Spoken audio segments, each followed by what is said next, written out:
Une victoire intéressante parce que c'est un derby, je suppose, mais est-ce qu'elle te satisfait au niveau du jeu déployé et de l'évolution de ton équipe au fil du match?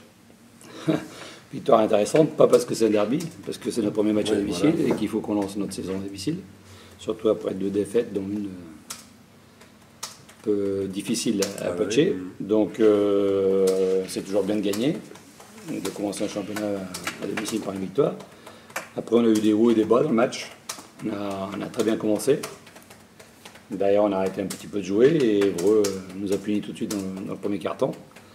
Il a fallu qu'on se remette à défendre et le chemin a été long pour passer devant. Mais on a trouvé les ressources parce que je pense que les deux équipes étaient fatiguées. 3e match en très peu de temps, donc en début de saison. Mais on a trouvé les ressources pour faire la différence. Je pense que grâce à notre défense, à notre rebond. La victoire contre Fos fait du bien aussi justement au niveau de justement pour enclencher une dynamique positive. Ouais, mais Fos, c'est autre chose, c'est la Leaders Cup. Oui, c'est bien. Donc, Les joueurs ne jouent pas du pareil. donc c'était Est-ce que tu important. coaches pas pareil ou est-ce que les joueurs ne jouent pas pareil, la Leaders Cup? Non, mais on va dire que l'objectif de la Leaders Cup, c'en est pas un. Je suis clair depuis le début. Maintenant, quand on rentre sur le terrain, c'est des matchs officiels. On essaie de les jouer à fond. Surtout après 2 défaites, une à Quimper et une à Poitiers, et on ne pouvait pas se permettre de lâcher le match. Donc il fallait déjà qu'on commence par gagner en Leaders Cup pour se remettre un petit peu la tête à l'endroit et retrouver une certaine confiance pour pouvoir aborder ce match contre Evo dans de bonnes conditions. Voilà, ça nous a permis de faire ça. Maintenant, priorité au championnat et la Leaders Cup, c'est une parenthèse. On va la retrouver mardi et puis on verra. Justement, mardi, donc tu enchaînes les matchs, tu dis que les équipes sont fatiguées, mais justement l'accumulation des matchs ne va pas aider à la récupération. Est-ce que c'est plus facile d'enchaîner quand même quand tu viens d'enchaîner, d'avoir 2 victoires de suite? Ouais, non, mais c'est sûr que on dit toujours que c'est plus facile d'enchaîner quand on gagne. On dit que les joueurs préfèrent jouer que s'entraîner, mais ça, c'est des clichés, ça. Je ne suis pas sûr qu'à l'heure actuelle, on soit capable de faire. Là, on vient de faire 3 matchs. La semaine prochaine, ça va être 3 matchs. La semaine d'après, c'est encore 3 matchs. Et on a un effectif qui est par rallonge. On joue à 8 plus un jeune. Donc voilà, il faut gérer un peu le temps de jeu et les entraînements parce que ça fait un peu chargé, surtout en début de saison. Donc à nous de faire attention et de ne pas trop tirer sur la corde à l'entraînement. Mais bon. Vu qu'il y a un peu. La semaine prochaine, on joue mardi à Fos. On revient mercredi, on aura un entraînement pour préparer Caen. Donc, au niveau entraînement, on risque pas de tirer dessus. Donc, il faut quand même qu'on arrive à progresser tout en jouant et en gagnant des matchs. Quand ils arrivent avec le vent dans le dos, ils ont gagné ce soir. Quand ils arrivent avec le vent dans le dos, tout dépend d'où vient le vent. Si le vent vient de la mer, peut-être que ça va repousser Caen chez eux. On va essayer de prendre les matchs les uns après les autres. Hein. On va pas commencer à penser aux matchs qui arrivent dans 10 jours. Là maintenant, voilà, le championnat est dans la parenthèse des Leaders Cup.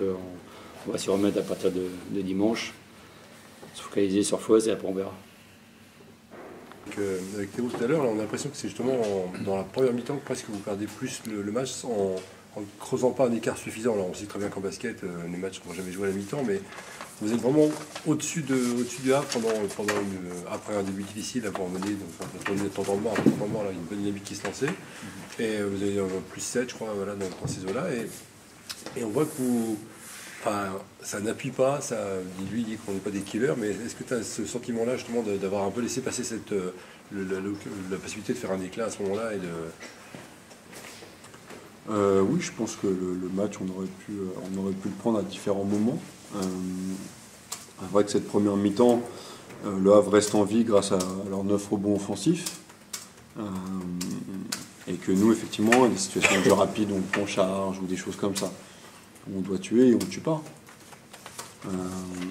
Voilà, et pareil en deuxième mi-temps, on fait une bonne entame, on est là où on veut être, etc. Et puis d'un seul coup, on perd le fil parce qu'en termes de... Alors soit de confiance, soit effectivement je sais pas si tueur, mais en tout cas, je pense qu'il y a ces deux éléments-là qui sont un peu mis en avant, qui nous font mal, et surtout l'aspect au lancer franc. Enfin, on est à 50%, on fait 11 sur 21, je veux dire, à un moment donné, c'est quand même un des tirs le plus simple au basket. Donc, et c'était pas le problème c'est pas le genre de problème qu'on a planté en préparation, ça, si. Bah là, depuis le début du championnat, c'est ça. Début du championnat, mais pas en préparation. Non, pas en préparation. Mais voilà, et c'est là aussi, quoi, qu'on se trouve sur la ligne. C'est que de la confiance. Et là, le problème, c'est qu'on manque sur les fins de match de confiance. C'est pas dans le contenu, parce que dans le contenu, on fait des choses plutôt pas mal. Après, encore une fois, bon, il y a Tarwan là, qui est arrivé, c'est compliqué pour lui, en 2 entraînements, etc., de montrer quelque chose, etc. Mais il va nous apporter au fur et à mesure. Voilà, oui, je regrette, effectivement, je suis un peu frustré de cette physionomie où tu as l'impression que tu es au-dessus, en tout cas, sur ce qu'on peut proposer, qu'au final, on ne le prend pas, alors qu'on montre des choses plutôt bonnes, quoi. Donc, on a vu un bon, on en parlait, parce que c'était un sujet d'interrogation depuis quelques temps, là, Ruffin, qui a été bien dans l'engagement et qui a réussi à trouver non seulement des points, mais des rebonds, et c'est... Théo disait qu'il commençait à comprendre ce qu'on attendait de lui. T'as ce sentiment-là? Bien sûr. Ouais. Bien sûr. Sur ce match-là. Il commence à être de plus en plus à l'aise et en confiance. Donc non, c'était. Enfin, moi, je l'ai toujours dit. Ruffin, je suis pas inquiet, quoi. Par rapport. Enfin, il n'y a jamais eu de doute par rapport à ça. Voilà, j'aimerais juste qu'on soit tueur, qu'on finit à 42% au tir. C'est pas top, on tire 26 tirs à 3 points, alors que généralement, enfin, on ne tire jamais autant. Voilà, à un moment donné, je pense qu'on a arrêté de combattre, on a arrêté d'avancer, et c'est sur cette notion-là, l'aspect de tueur, quoi. On est à 4 fautes à 0 dans le 4e quart-temps, et on ne trouve pas le moyen d'aller sur la ligne, derrière. Ou très rarement. Donc, et quand on y va, bah, on est à 50%.